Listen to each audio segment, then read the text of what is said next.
It's another edition of the Web Insurance Countdown to Kickoff on 1150 WIMA as we wrap up the regular season. Todd Walker here, Jason Aldrich and Mike Miller joining me as we analyze this week's games and make our picks. And before we do that, we review last week, and it was a near unanimous week. Right. We all had Elida, check. We all had Wapak, check. We all had OG, check. We all had Ada. Almost lost that one.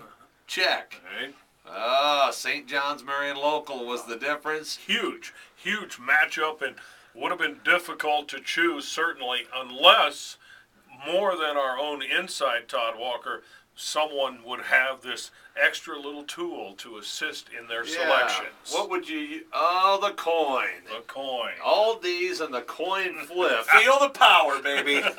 He used the coin flip to pick Delphos St. John's, and the Jays did win. So last week, Jason 5-0, Todd and Mike 4-1. So with 1 week to go, yours truly 35-10. There we go. Jason 32-13.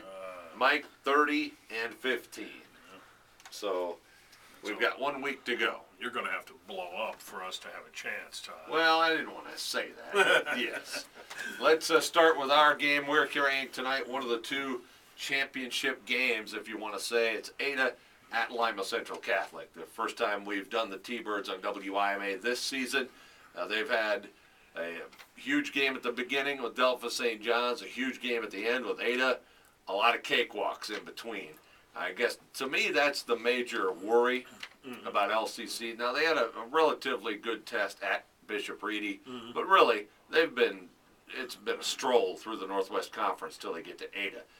But I think this team's veteran enough and good enough to overcome that. But certainly, they've been on cruise control for a while. Right, and I think that's a legitimate fear that Coach Cooper probably would echo if you asked him. As you know, a lot of teams, I don't care how good you are, you sometimes play to the level of your competition because that's just the nature of sport. It's out there.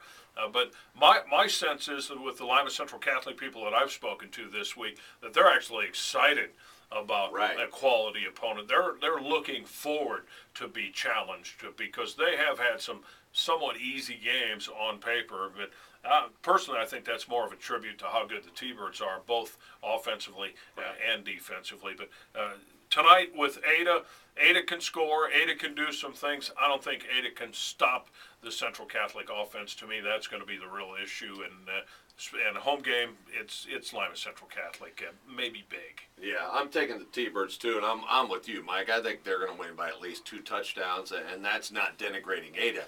I just think this is not a great Ada team. Of the last 6 or 7 years, they've had, I think, 2 great teams, 2 really good teams, and 2 teams that were good enough to be where they are and get in the playoffs. And that's where this team is. Like you said, they can score, they'll move the football, they've got athletes, but that defense just flat out is not very good. To me, this Ada team is just a tribute to what Coach Fell has accomplished and has built in Ada over the last near decade. Yeah, and it's obviously a salute to Connor Baker, the trigger man that's kept that offense potent. But I'm taking the T-Birds. Jason, you need the coin for this, or what do you? I did think about it earlier in the week, actually, but I am going to put it down. I'm going to go with the top-ranked team in the state, LCC. You figure you can't go wrong with number 1. Well, maybe you can. Kenton at Wapakoneta, another number 1 team, that being the Kenton Wildcats, number 1 in Division 4. T-Birds are number 1 in Division 5. Wapakoneta is ranked 7th in Division 2. You can hear this game on 107.5 WZRX. Mike will have the call. Mike will let you go first, analyze this game, your thoughts and your pick. Well, of course, we're all familiar with Kenton's attack, and it's particularly effective the last couple of years because you throw the coach's son in, there's no question on what we're doing, and the coach's son, I think, is a legitimate, if not maybe an odds-on to win the Mr. Football Award. I think it's odds-on, because this version of the coach's son, Benny, was fabulous and, of course, had a pretty good collegiate career also. Matty is a tremendous athlete. He's not just successful because of the system. He's a state caliber sprinter. He's a state long jumper. I mean, he's a really good basketball player, and he can throw, he can run, he's smart. But I think really the difference in this football game is Wapakoneta is the best defense in the league. By every statistical measure, they're the best defense in the league. And I think Doug Fry he's very quietly insinuated this through the week in interviews, that their abilities to control the football, hence control the clock with their big line and their offense, is really going to be the key. If you want to keep Kenton from scoring, don't let them have the ball. And Wapakoneta is capable of executing that sort of a game plan. So I'm going to pick Wapakoneta, frankly, and I think it could actually be a little bit surprising where over the course of the 4 quarters, Wapakoneta could win by a margin, if you will. Yeah. Jason, who you got? Going to the coin. All right. This is a true toss-up game. I really believe, guys, and it's shaped up to this down to the wire, all the marbles, pull out all the cliches, and pull out the coin. All right. Always go with the home team heads. That would be Wapak. Tails, Kenton. All right.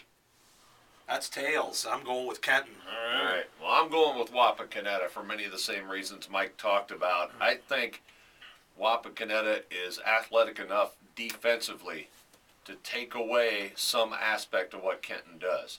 To me, what I see happening is a lot of tackling at the point of catch.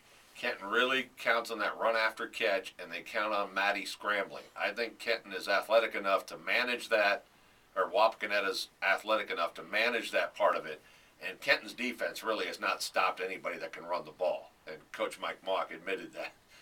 We don't stop the run very well. So the only thing that concerns me, Mike, and you see Wapakoneta every week, the last few weeks there seems to be a small problem each week, either a slow start or key penalties or they had turnover problem one game, a couple fumbles. They can't have that, and they don't want to fall behind by more than one score at all. Let me put those into context. The perceived penalty problem at Van Wert, all I can tell you is from high authorities inside of the conference that was looked at, and there were some whispering in some officials' ear about what is a block in the back. So some blown calls. Some blown calls that were mysterious, and you didn't even see them.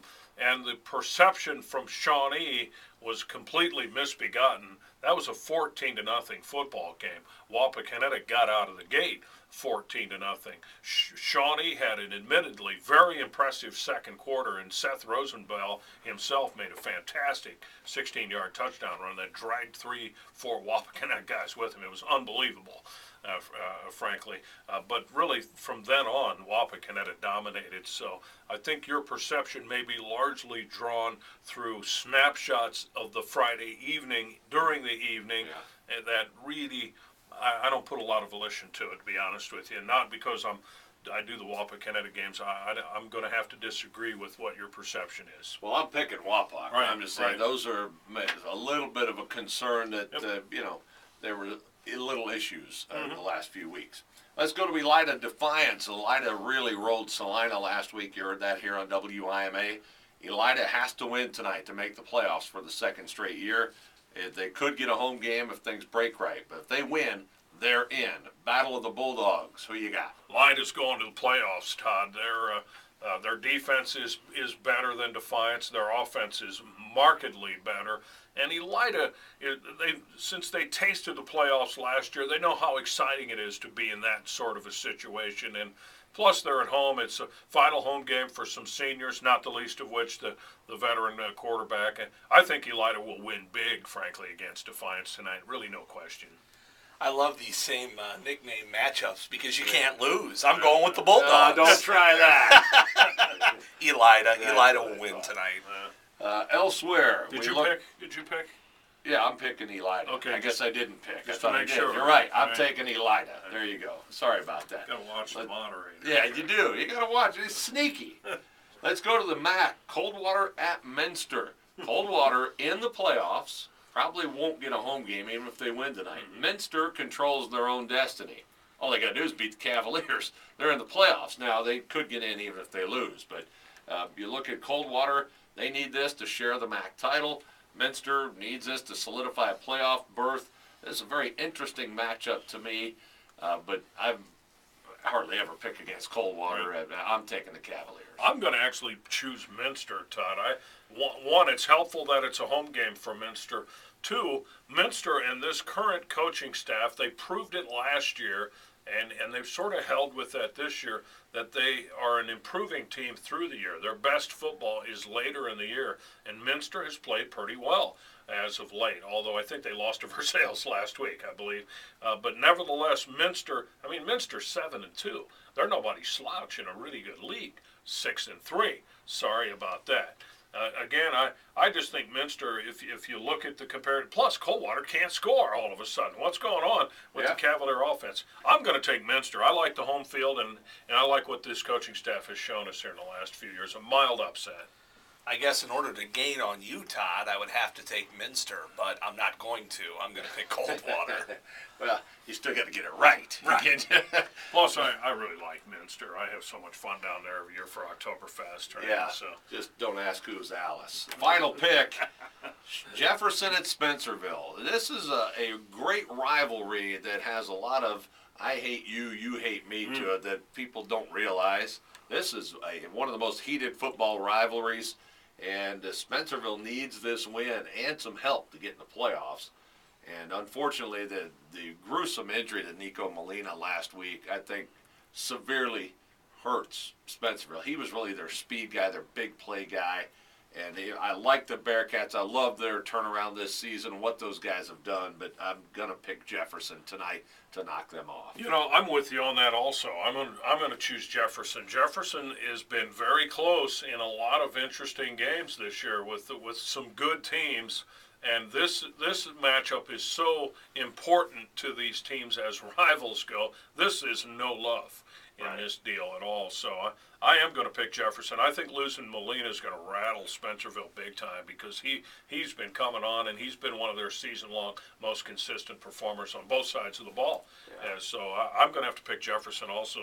And the Spencerville season comes to an end at what, 6-4, 7-3. Yeah. I'm going to disagree with you guys. I think Spencerville's going to suck it up and win this game tonight. Well, you know what? In a way, I would like to see it because give them a chance to make the playoffs, would complete this turnaround from a 22-game losing streak. But I got to salute Jefferson, Bub Lindemann and his guys. They've had some tough losses this year, but they have continued every week. You got to show up and beat Jefferson. It's like Ada last week. It's a pride factor for them. Absolutely. Yep. So that's a fun one tonight, and we split the pick on that. So we will have Countdown to Kickoff next week, our final show of the year, as we preview Week 1 of the high school football playoffs, and we'll see how the picks panned out at that time. We'll take a break right now. When we come back, we'll preview Jefferson and Spencerville, also preview Wapakoneta and Kenton with the respective head coaches, as we have more to come on the Web Insurance Countdown to Kickoff on 1150 WIMA.